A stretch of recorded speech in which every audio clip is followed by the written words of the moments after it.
So hi there guys, we're looking at path, plane, draw versus fade, laid off versus across the line. And I get a lot of emails, a lot of questions, people asking about plane and not really understanding it. Now in this video there's something for everybody. You can learn a couple of things here. Now what happens, a lot of the information in YouTube, there's a lot in there, and obviously in YouTube we know there's some great stuff, we know there's a lot of junk. And it's hard to sort of sometimes just decipher, especially when a lot of the junk's being shown by people that have a large amount of followers, because we always think that that's the good stuff, right? But what we're going to do here is really get in there and answer some of those unanswered questions. Now, one of the things that gets me, or a lot of people ask me, is they say when it's coming down, they get extremely concerned that the plane of the club's too steep. You know, and then when they always believe that to flatten, to shallow out the plane has to be like this. And this is what's been shown by so many people out there, and it's just crap. And it's unfortunate that that's the case. So what we're going to do in this video is have a look at what really happens when we're looking at plane and path, and we're looking at slow motion clips of top players, because that makes sort of sense. And we'll get in there and have a look that as the plane flattens out, and we're looking at some of the best players of all time, Mcilroy here, that it's not a bad thing, right? And it's what wins the race at the end. So when we're seeing clubs come in, behind the hands, if you've seen some of my other videos, and coming in underneath plane. Now, if you're hitting a draw, obviously you're going to be hitting the ball down the right, and it's going to be swinging back, and a lot of people like that. And a fade's going in the other direction. Now, depending on what you can hit, you don't have to draw it to play good, do you? Obviously. And if you're dominating swing pattern or style is to fade the ball like Tyrrell Hatton or Lee Westwood, and you can play some pretty good golf out there. But let's get in there, all right, and have a look. And what I'll do is I'll take the draw versus fade in this style of thing here, and we'll just get this swing on the right here. We'll bring them in a little bit close together, get that done quickly, and I'll pop up a couple of lines now. Guys, don't forget to subscribe, hit the button, hit all, and then you get notification of all the videos. And if you're interested in one of the most detailed platforms that's really, really growing, check out worldclassgolf.com. There's 900 videos, there's 50 series, but you'll find a solution, and there's a lot of stuff for advanced players and less skilled players. Plenty of stuff in there, and some big names in golf joining the platform shortly, so that'll be good. So guys, let's have a look at the draw versus the fade here, and I've popped in a couple of lines. I'm going to be looking at the different entries. Now, what we were talking about, and we'll get to the top of the swing, is a lot of the information they're talking about shallowing out the plane, that the club has to be laid off or shadowed out, or the plane has to be on a very level plane at the top of the swing. I'm going to get into that later in the video. You have to watch that, because this is really a myth that's going on in golf instruction. Now, when we see the draw, we see the player aiming slightly to the right here. When we see the fade aiming slightly to the left. Now, obviously, what we're trying to do here with the draw is just to start the ball down the right and let it fall back towards the flag or the target in this direction. Okay, now we're going to see some subtle variations here. As the player takes the club away, we're going to see the club move slightly on the inside. Now, if you've seen some of my other videos, this is such an important move for anyone that plays golf. Get your club head control, your wrist alignments correct. We have a complete series on that in World Class Golf Instruction. Get the toe of the club up, pointing up to 1 o'clock. You've got a mobile phone in your pocket, you should be using it.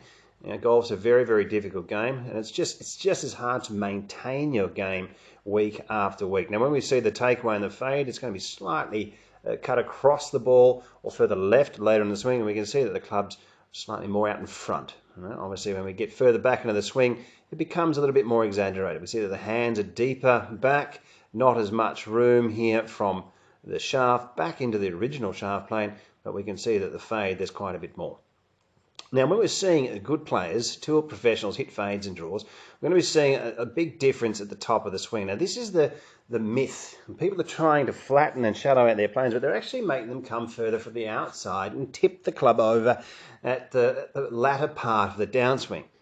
And this is what's so concerning. I've filmed 30-something thousand swings in several different countries with high-speed cameras. You get to see a lot of different patterns out there. Now let's have a look. You see at the top of the swing, we see that the shaft is pointing down closer towards the feet, and over here we see the club pointing. Now where that club points, it tends to start. It tends to want to start. So this club wants to go out in this direction. All right, so this is the thing. This is the proof in the pudding. This is the evidence-based material, people. So when you're getting yourself, I'll just go back. Sorry, I've taken all the lines up. But if you get yourself up into the top position here, and you're being told to lay the club off, then what actually happens? Sure, you're going to be on an early plane, but what happens later on is it keeps following that direction over here, and it's going to eventually get too far away from you. It's going to tip over. Now have a look at this entry here. This shaft is already pointing down inside the ball, and now it's even more. If I draw a line down there, you can see that shaft's tipped over, and that club head is moving out in front of the hands. And this is great if you want to fade it. But a lot of people are getting even further out and getting sockets, getting all sorts of big divots, losing ball speed, losing power, and having lots and lots of different troubles in their swing. Now we'll see this club here. It's coming down. It's going to move differently. I mean, this club here is pointing further out in this direction, but this one here, it's going to shallow out and keep shallowing out, and the shaft is going to get closer to the original shaft plane. So it's going to move in closer to here, and look at this thing now, splitting down, coming through that trail forearm. That's just fantastic stuff. And this is filmed with a mobile phone, right? This is what you can actually, this is actually filmed with a mobile phone.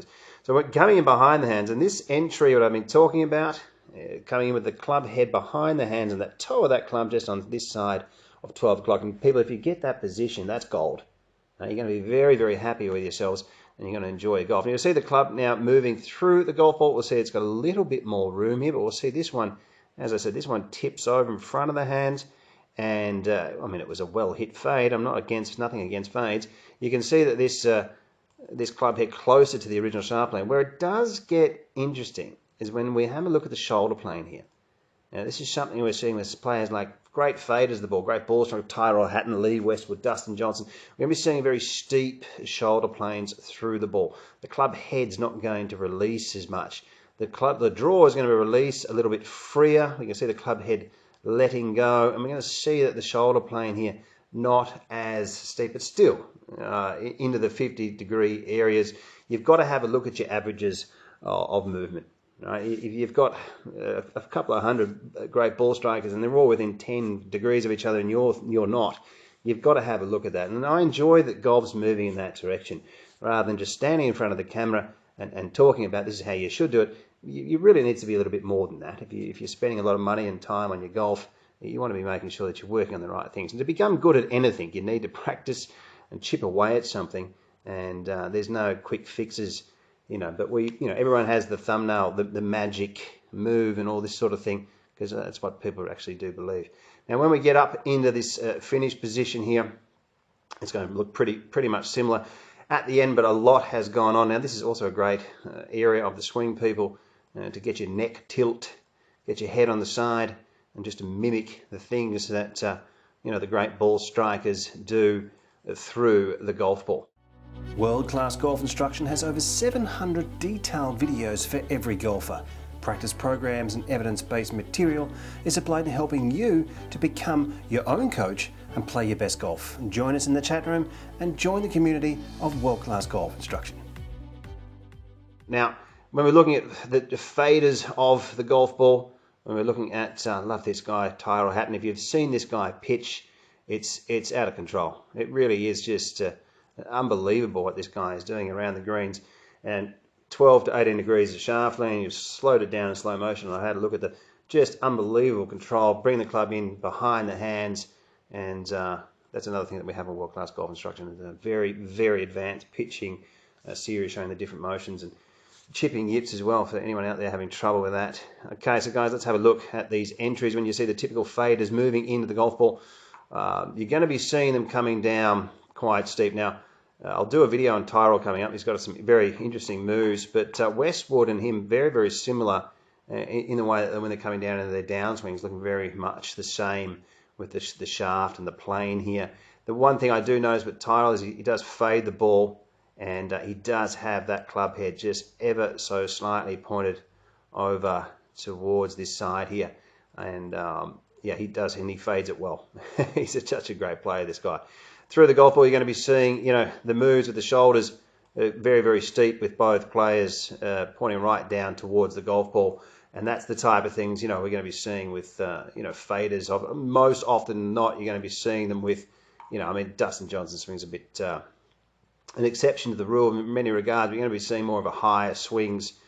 This guy's flexibility and body is pretty insane. But you're going to be seeing similar entries here with the club head, splitting through the upper part of the bicep here. But when you're looking at, someone like a Mcilroy, who normally draws the ball, but he can do everything, you're going to be seeing, a different movement here, even though that club head crossing the line quite a bit and coming well underneath plane, and perhaps a little bit more of a level rotation through the ball, but a very, very strong release and freewheeling through the ball. So guys, make sure you get your hands on the right information. If you're trying to make your swing, change the dominating pattern of your swing, you're going to have a lot of troubles.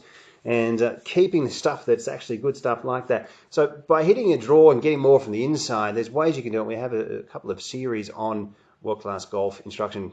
When I say series, I mean complete series of an understanding of how to go about hitting it from the inside, how to draw the ball, how to fade the ball. And by following good instruction, you'll get yourselves consistently on the path to play some good golf. If you're after online lessons, check out CraigHansonGolf.com. Guys, thanks for watching. I hope you enjoyed the video, and I'll see you next time.